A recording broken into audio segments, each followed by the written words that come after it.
नमस्कार दोस्तों, मैं शेर सिंह यादव दीक्षा एजुकेशन में आपका स्वागत करता हूं। आइए मैं पिछले वीडियो में जो आप लोगों को पढ़ाया था उसके बाद जो शेष क्वेश्चन बचा है आज उस पर मैं चर्चा करता हूं। आज मैं क्वेश्चन नंबर 3 मतलब तीसरा, चौथा, पांचवा, छठवां, सातवां और आठवां मतलब 6 क्वेश्चन पर मैं आज चर्चा करूंगा। तो समय के गवाए बिना हम सवाल को शुरू करते हैं, लेकिन उससे पहले देख लीजिए, मैंने सवाल को पहले ही लिख दिया है कि आप लोग देख लें कि कैसे क्या करना है। क्वेश्चन नंबर फर्स्ट सेकंड मैंने तो हल किया था पिछले वीडियो में।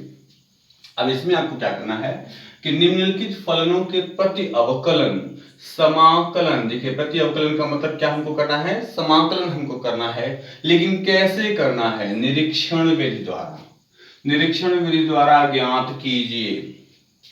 इसका तात्पर्य ये है, हमने आपको पिछले ही वीडियो में बताया था कि जब निरीक्षण विधि की बात कर दी जाए तो हम जो हमको दिया हुआ है, जो नंबर्स यहाँ दी गई हैं, इनका हमको समाकलन करना है, फिर उसका हमको अवकलन करना है। मतलब 2 बार हमको काम करना है। एक बार तो समाकलन करके आंसर लाना है, फिर उसी आंसर का अवकलन करेंगे तो हमको ये e⁻ मतलब जितना है वो हमको मिलना चाहिए। तो आप कहने का तात्पर्य है कि क्वेश्चन नंबर 3, 4 और 5 मतलब 3rd, 4th एंड 5th में हमको क्या ज्ञात करना है, हमको समाकलन तो करना ही, लेकिन जो आंसर आएगा उस आंसर का हमको अवकलन करके ये लेके आना है। और क्वेश्चन नंबर जो 6 से शुरू हो रहा है, जो कि आपको दिखाई दे रहा होगा, क्वेश्चन नंबर 6 हमको क्या कहता है कि निम्नलिखित समाकलनों को ज्ञात करिए। कि मतलब यहां से हमको केवल समाकलन करना है और कुछ नहीं ज्ञात करना, लेकिन इसमें निरीक्षण विधि अगर कह दे तो हमको समाकलन करके अवकलन भी करके फिर से हमको यही लाना पड़ता है। तो आइए देखते हैं क्वेश्चन नंबर थर्ड हमको क्या बताता है। तो अब इसको हम मिटा लेते हैं, इसको आप क्वेश्चन को नोट कर लीजिए। आज मैं 6 क्वेश्चन पर मात्र चर्चा करूंगा। तो चलते हैं हम क्वेश्चन नंबर 3 की तरफ। इतना मिटा देते हैं हम यहां से। ये क्वेश्चंस हम एक जगह कोने में लिख लेते हैं अपने लिए। यहां पर हम लिख लेते हैं कि क्वेश्चन नंबर 7 हमको क्या बताता है, इंटीग्रल x स्क्वायर ब्रैकेट में 1 minus 1 upon x square dx। Question number 6 integral 4e⁻3x plus 1 dx। आइए इसको हम मिटा लेते हैं और क्वेश्चंस को हल करते हैं, देखते हैं क्या बनता है क्वेश्चन। क्वेश्चन नंबर 4 को भी हम यहाँ लिख लेते हैं। क्वेश्चन नंबर 4 को हम यहाँ लिख लेते हैं।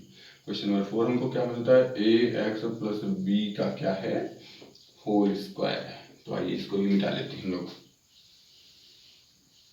अब क्वेश्चन नंबर 3 हमको बताता है, क्वेश्चन नंबर 3 हमको कह रहा है कि निरीक्षण विधि द्वारा इसका समाकलन ज्ञात कीजिए। तो आइए हम समाकलन करते हैं। चलो भाई, इंटीग्रल का हमने चिन्ह लगा दिया और x के सापेक्ष करना है तो dx हमने लिख दिया। हमने पिछले ही वीडियो में आप लोगों को बताया है कि जिसके सापेक्ष हमको समाकलन करना होता है वो तो जरूर लिखा जाना चाहिए। जैसे x के सापेक्ष करना है तो dx, t के सापेक्ष करना है तो dt, z के सापेक्ष करना है तो dz, मतलब जिसके सापेक्ष हमको करना है वो संख्या यहाँ पर जरूर होनी चाहिए। तो e⁻x का हमने आपको बताया था, पिछले वीडियो में हमने आपको बताया था कि e⁻x का अगर हम समाकलन करते हैं x के सापेक्ष तो हमको क्या मिलता है, e⁻x ही मिलता है। ये फार्मूला है। तो यहां पर भी कुछ इसी तरीके का होगा, लेकिन यहां पर e⁻x नहीं 2 है, e⁻2x है।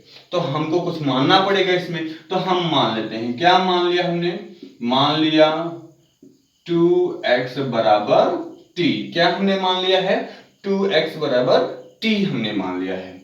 तो इसका जब x के सापेक्ष हम क्या करेंगे, अवकलन। याद रहे, हम जिसको मानते हैं उसका अवकलन करते हैं, जिसको मानते हैं उसका क्या करते हैं, अवकलन करते हैं। चाहे वो अवकलन में माने चाहे समाकलन में हम माने, लेकिन जो मानी गई संख्या है उसका हम अवकलन ही करेंगे। तो चलिए 2x का जब हम अवकलन करते हैं तो 2 बाहर x का 1 हो गया, इधर आपको मिल गया dt बाई dx, क्योंकि x के सापेक्ष अवकलन किया गया है। तो dx का इधर भाग है, इधर लाओगे आप तो क्या हो जाएगा, गुणा हो जाएगा, dx मिलेगा आपको, 2 का इधर गुणा इधर जाएगा, भाग हो जाएगा, आपको मिलेगा 1/2 dt। अच्छा, dx बराबर हमने क्यों निकाला है, क्योंकि यहां पर वैल्यू जब दी गई थी तो x में थी तो dx थी। अब यहाँ जब हम इसको टी का रूप दे रहे हैं तो यहाँ तक dx से नहीं तक किसका रूप होना चाहिए, dt का रूप होना चाहिए। किसका रूप होना चाहिए, dt का रूप होना चाहिए। तो इसलिए हमने dx की वैल्यू निकाली तो हमको dt के रूप में मिल गई। अब हमारा क्वेश्चन क्या बन गया है, अब हमारा क्वेश्चन बन गया integral e power t, 2x को तो t माना है, अब dx बराबर हमको मिलता है 1/2 dt। हमको dx बराबर क्या मिल गया है, 1/2 dt। अब 1/2 बाहर हो गया है, integral e power t dt। अब देखिए फार्मूला बन गया कि नहीं, e पावर x dx बराबर e पावर x। अगर हम उसका समाकलन करते हैं तो अब हमने समाकलन कर दिया 1/2 e पावर t का e power t plus c, तो हो गया 1/2 e पावर t, t की वैल्यू कितनी हो जाएगी 2x प्लस c। अच्छा ये तो हमको समाकलन करने पर प्राप्त हुई। कैसे प्राप्त हुई, हमको समाकलन करने पर प्राप्त हुई। हमने कहा है कि इस क्वेश्चन में पूछा है हमसे कि निरीक्षण विधि द्वारा हल कीजिए, तो निरीक्षण विधि का मतलब ये हो जाएगा कि हम इस जो समाकलन करने पर जो हमारा आंसर आया हुआ है इसका फिर से हम अवकलन करें तो हमको कितना मिलना चाहिए, अर्थात 1/2 e power 2x plus c का अवकलन जब हम करें तो हमको कितना मिलना चाहिए, e पावर 2x मिलना चाहिए। अगर ऐसा होता है तो हम निरीक्षण विधि को फॉलो करते हैं, अदरवाइज नहीं करते हैं। तो चेक कर लेते हैं, देखते हैं क्या हमारा आंसर सही है, क्या हम निरीक्षण विधि को फॉलो कर पा रहे हैं कि नहीं कर पा रहे हैं। आइए देखते हैं। अब हम यहां कर लेते हैं माना y बराबर, मान लिया y बराबर 1/2 कितना है, e power 2x plus c। अच्छा किसके सापेक्ष हमको अवकलन करना है, x के सापेक्ष। किसके सापेक्ष हमको करना है, x के सापेक्ष। क्या करना है, अवकलन करना है, हमको अवकलन करना है। तो आइए, तो इधर x के सापेक्ष हमने किया तो हो गया dy/dx। जैसे यहां पर हमने अवकलन किया था तो t था तो dt/dx बन गया, हमारा ये तो dy/dx बन गया। अच्छा 1/2 तो बाहर है, अब e पावर 2x का जब हम अवकलन करेंगे तो क्या हमको मिलेगा, e पावर 2x, फिर से 2x का अवकलन करके हम गुणे में लिखते हैं 2 हो गया, फिर प्लस c, यहाँ पर x है नहीं है, तो जब x के सापेक्ष कर रहे हैं और x वहां पाया ही नहीं जा रहा है तो उस संख्या क्या हो जाएगी, वो 0 हो जाएगी। अच्छा यहाँ 2 से 2 क्या हो गया, कैंसिल हो गया, dy/dx बराबर हमको मिलता है e पावर 2x।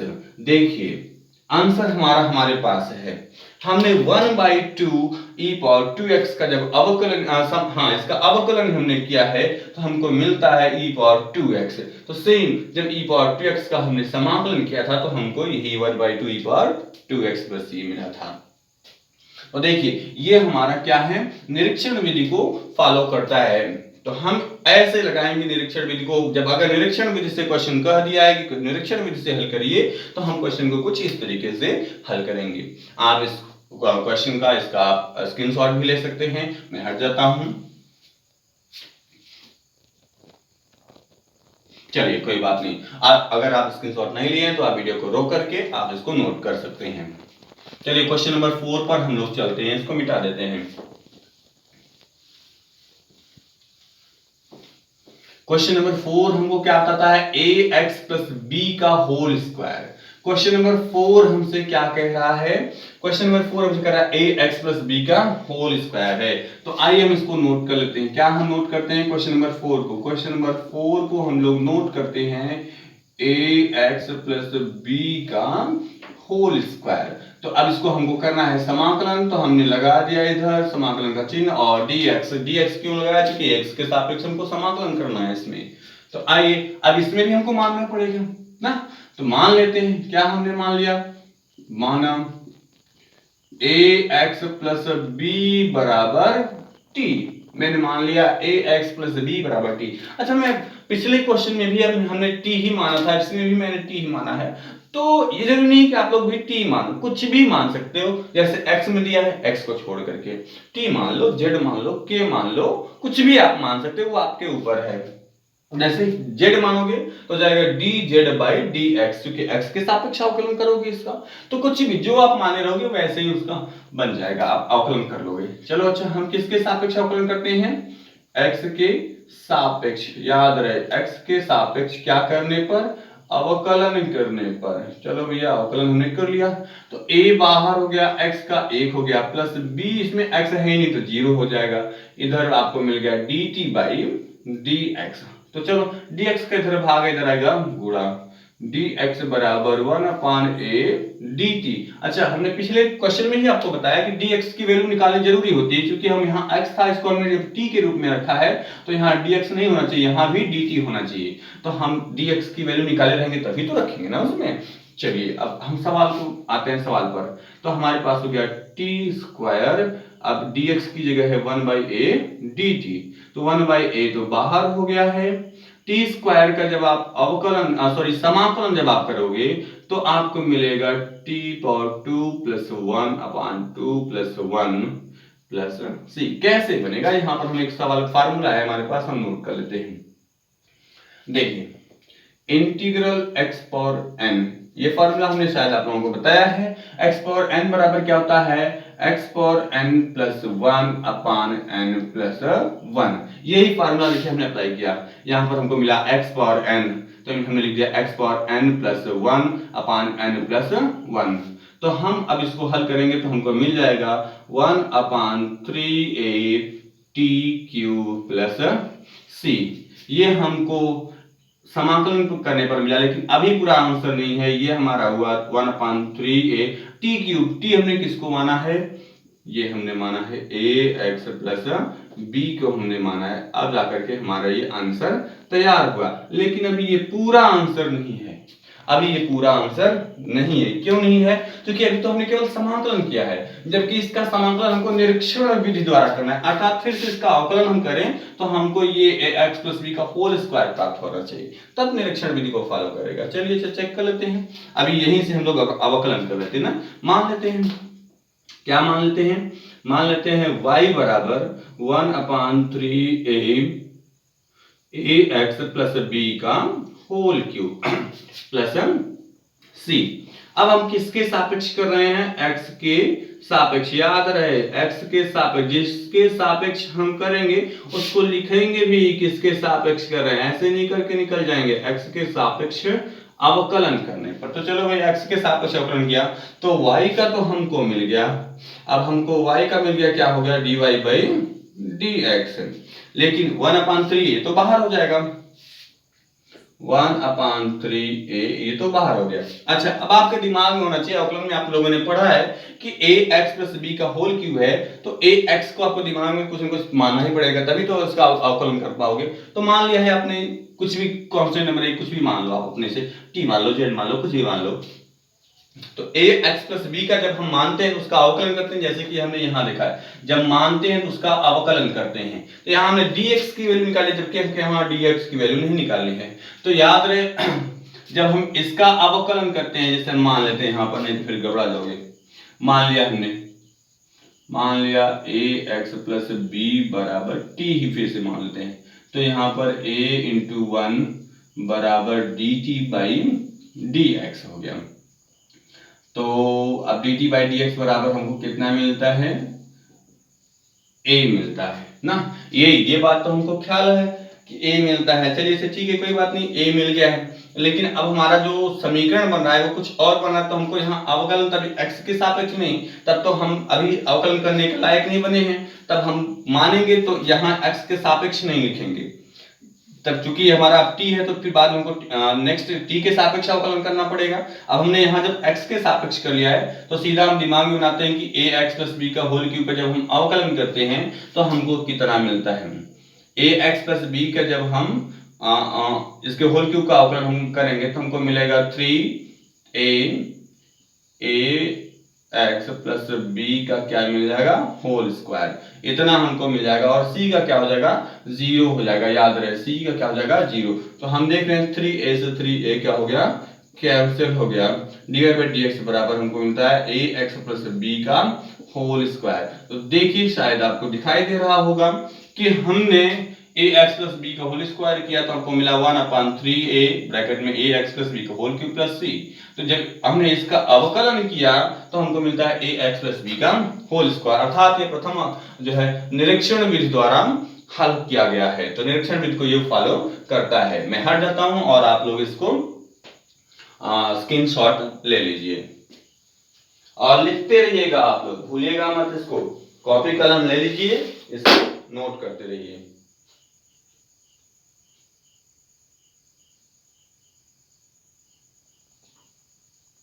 हो गया, चलिए कोई बात नहीं।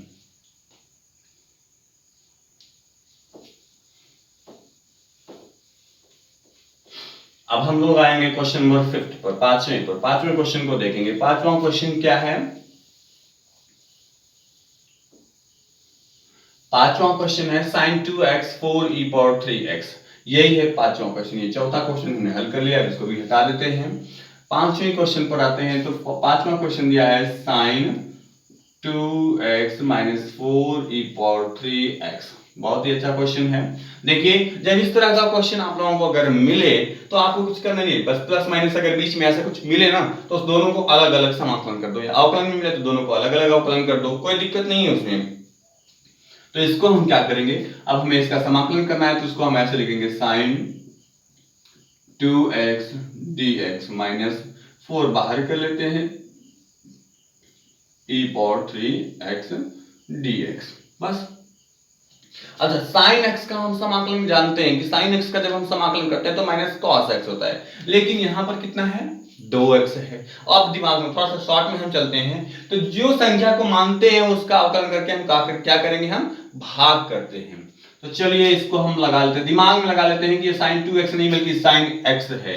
तो sin x का जब हम समाकलन करते हैं तो आता है माइनस cos x। क्या हमको मिलता है? Minus cos x। लेकिन x तो है नहीं, 2x है तो हम 2x लिखेंगे। और हमने कहा है कि जब x की जगह कुछ और हो तो वो तो लिखे जाएगा, लेकिन उसका अवकलन करके कहां हम लिखते हैं? भाग देते हैं। चलिए 4, फिर e पावर 3x अभी हमने लगाया है, क्वेश्चन नंबर 3 में शायद हमने लगाया e पावर 2x का, या 4th में अभी हमने लगाया है। तो e पावर 2x जस्ट वैसे ही e पावर 3x है, तो क्या हो जाएगा? ये e पावर 3x का e पावर 3x होगा, फिर 3x का अवकलन करेंगे तो 3 होगा, वो कहां लिखा जाएगा? नीचे। तो हम लिख देते हैं यहां पर 4/3 पर 3x। अच्छा, ये हमको क्या करने पर मिलता है? समाकलन करने पर मिलता है। x के सापेक्ष समाकलन करने पर हमको ये प्राप्त होता है। अब इसी का हम अवकलन कर दें, हमको sin 2x 4 e power 3x प्राप्त होना चाहिए। तो देखते हैं क्या प्राप्त होता है। चलिए, मान लिया हमने ये y बराबर है 1/2 cos 2x minus 4/3 e power 3x। चलिए किसके सापेक्ष अवकलन करेंगे? x के सापेक्ष। याद रहे, जिसके सापेक्ष हमको करना है उसको हम लिखेंगे x के सापेक्ष क्या करने पर? अवकलन करने पर। आइए y बराबर y की जगह पर क्या होगा? dy/dx हो गया, माइनस 1/2 बाहर, cos 2x का। अच्छा, अब अवकलन कर रहे हैं, याद रहे cos 2x है, हम cos x समझेंगे। cos x का क्या होता है? माइनस sin x होता है, लेकिन x तो है नहीं, 2x है तो 2x लिखेंगे। और फिर इसका अवकलन करके, याद रहे अवकलन में जो मानते हैं उसको हम कहां लिखते हैं? गुणे में लिखते हैं। तो 2x का जब हम अवकलन करेंगे तो हो जाएगा 2। चलो हमने लिख लिया। फिर माइनस 4/3 बाहर था, e पावर 3x का हमने अवकलन किया तो हो गया e पावर 3x। फिर 3x का अवकलन किया तो हमको मिलता है 3। क्योंकि e पावर x का हम फार्मूला जानते हैं, यहां पर हमारे पास e पावर 3x था तो हमको फिर से उसका अवकलन करना पड़ता है। 3 से 3 इधर कैंसिल हो गया, 2 से 2 इधर कैंसिल हो गया, और dy/dx बराबर हमको मिलता है माइनस गुणे माइनस प्लस हो जाता है, मिल गया sin 2x 4e power 3x। आप देख सकते हैं कि ये सवाल सिद्ध हो चुका है, ये निरीक्षण विधि द्वारा हल किया जा चुका है कि हमने जब sin 2x 4e power 3x का समाकलन किया तो हमको मिला minus cos 2x/2 4/3e power 3x। ये हमको मिला समाकलन करने पे। लेकिन जैसे ही हमने इसका अवकलन कर दिया तो फिर से हमको वही रूप मिल गया sin 2x 4e power 3x। ये हमको प्राप्त हो गया। मैं हट जाता हूं और आप लोग इसका स्क्रीनशॉट ले सकते हैं, या फिर वीडियो को रोक करके आप लोग उसको नोट कर सकते हैं। चलिए कोई बात नहीं है। आप लोग देखिए, रफ कॉपी लेकर के बैठ रही है, पेन और कॉपी आपके हाथ में होनी चाहिए। जैसे जैसे मैं क्वेश्चन को लगा रहा हूं मैं फार्मूला भी बता देता हूं कि किस क्वेश्चन में कौन कौन सा फार्मूला यूज है। आप चिंता मत करिएगा फार्मूले के लिए, मैं जैसे जैसे क्वेश्चंस को हल करूंगा ऐसे ऐसे आपको फार्मूला भी देता रहूंगा। ये नहीं है कि नहीं मैं एक बार फार्मूला आपको बता दिया तो फिर फार्मूला बताने की जरूरत नहीं, आप तो जानते ही हो। आप फार्मूला जो मैं बताऊंगा वो तो बताऊंगा ही, सवाल लगाते टाइम भी मैं आपको फार्मूला याद दिलाते चलूंगा कि ये फार्मूला इसमें लग रहा है। क्वेश्चन नंबर 5 समाप्त हो गया। अब क्वेश्चन नंबर 6, 7, 8 ये जो छठा, सातवां, आठवां क्वेश्चन दिया गया है, इसमें हमको निरीक्षण विधि को फॉलो नहीं करना है। बस कहा है कि निम्नलिखित फलनों का क्या करिए, समाकलन ज्ञात कीजिए, अर्थात इनका बस हमको समाकलन करना है। अब हमको ये निरीक्षण विधि अप्लाई नहीं करनी। अब मतलब क्वेश्चन हमारा छोटा हो गया। अब हमको छोटे में क्वेश्चन को हल करना है। तो क्वेश्चन नंबर जो 6 है वो क्या है, इंटीग्रल 4e⁻3x + 1। चलो भाई नेक्स्ट क्वेश्चन नंबर जो 7 है वो हमको दिखाता है इंटीग्रल x² ब्रैकेट में 1 - 1/x² dx। यहाँ पर हमने dx लिख रहा है, भूल गया मैं। क्वेश्चन नंबर 8 जो है ये है इंटीग्रल ax² + bx + c। ये देखिए, अब यहां से हम मिटा लेते हैं इनको ताकि बोर्ड पे जगह हो जाए और आराम से क्वेश्चन को हल किया जा सके।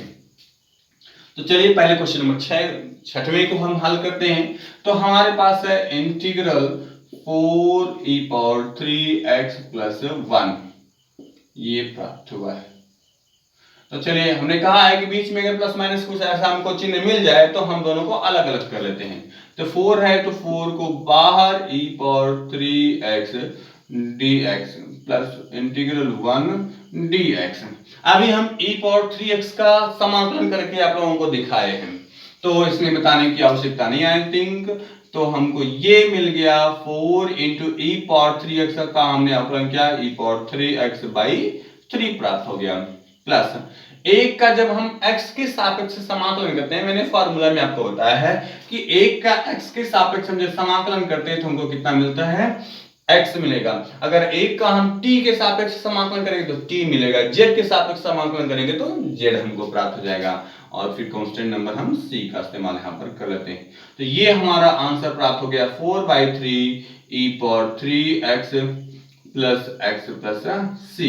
ये छठे क्वेश्चन का आंसर हो गया। इसमें हमको बहुत ज्यादा इधर उधर नहीं भागना है, बस सीधा समाकलन बोला है, सीधा सीधा हम समाकलन हल करके आगे बढ़ जाएंगे।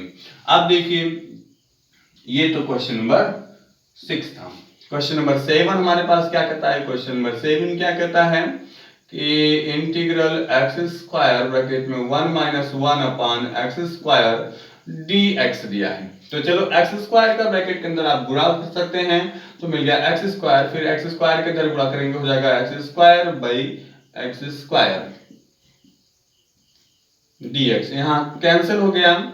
अब हम अलग अलग लिख देंगे, integral x² dx minus integral, ये कैंसिल हो गया, 1 बचा dx। चलो, तो x² का जब हम समाकलन करते हैं तो x⁴n वाला फार्मूला अप्लाई करेंगे। x⁴n वाला फार्मूला क्या है, x⁴n वाला फार्मूला है x⁴n + 1/n + 1। जब हम समाकलन करके लिखते हैं तब, तो चलिए x⁴n वाला फार्मूला लग गया, x⁴n + 1/n + 1। ये समाकलन हो गया, माइनस एक का अभी हमने बताया x के सापेक्ष कर रहे हैं तो x हो जाएगा प्लस c लग जाएगा, तो हो गया x³/3 - x + c। ये किसका आंसर मिलता है हमको, क्वेश्चन नंबर 7 का आंसर हमको मिलता है। आइए अब हम लोग चलते हैं क्वेश्चन नंबर 8 पर। देखिए, अभी आप इसमें मिटा नहीं देंगे, आप इकट्ठे सब एक साथ इसका स्क्रीनशॉट ले सकते हैं आराम से, कोई दिक्कत नहीं है। क्वेश्चन नंबर 8 हमको क्या बताता है, क्वेश्चन नंबर देखिए 8 हमको बताता है कि इसका हमको समाकलन करना है। चलिए इसको अलग अलग लिख लेते हैं, integral ax² dx plus integral bx dx plus integral c dx। अब इन सभी में से जिसको कॉमन करके बाहर निकालना निकालिए। इसमें a बाहर निकलेगा, x² dx बचेगा, इसमें b बाहर निकलेगा, x dx बचेगा, इसमें c बाहर निकलेगा, 1 dx बचेगा। तो चलिए अब हम समाकलन करेंगे इसका। a तो बाहर है, x² का समाकलन करेंगे। अभी देखिए हमने किया है, x² का समाकलन किया तो आया है x³/3। कैसे आया, मैंने फार्मूला लिखा था नीचे। तो x² का हमने समाकलन किया तो हो गया x³/3 प्लस b हो गया बाहर, यहाँ x⁴n वही फार्मूला सेम बनेगा, तो यहाँ हो जाएगा x²/2 प्लस यहाँ c बाहर है, एक का x के सापेक्ष समाकलन करते हैं तो x हो जाता है। चलिए अब ये समाकलन करने पर हमको प्राप्त हो गया ax³/3 b x square by 2 plus c x, ये हमको क्या हो गया, प्राप्त हो गया समाकलन करने पे। याद रहे ये सी कांस्टेंट वाला नहीं है, अगर हम लिखना चाहते हैं तो वो हम कैपिटल सी यहाँ पर बना सकते हैं ना, अलग से कर सकते हैं उसको हम समाकलन में। तो ये 8वें क्वेश्चन का आंसर हमको प्राप्त होता है, ये 7वें क्वेश्चन का हमको, और ये 6ठे क्वेश्चन का आंसर हमको प्राप्त होता है। आप एक साथ तीनों का स्क्रीनशॉट ले सकते हैं और आराम से इसको बैठ करके नोट करिएगा।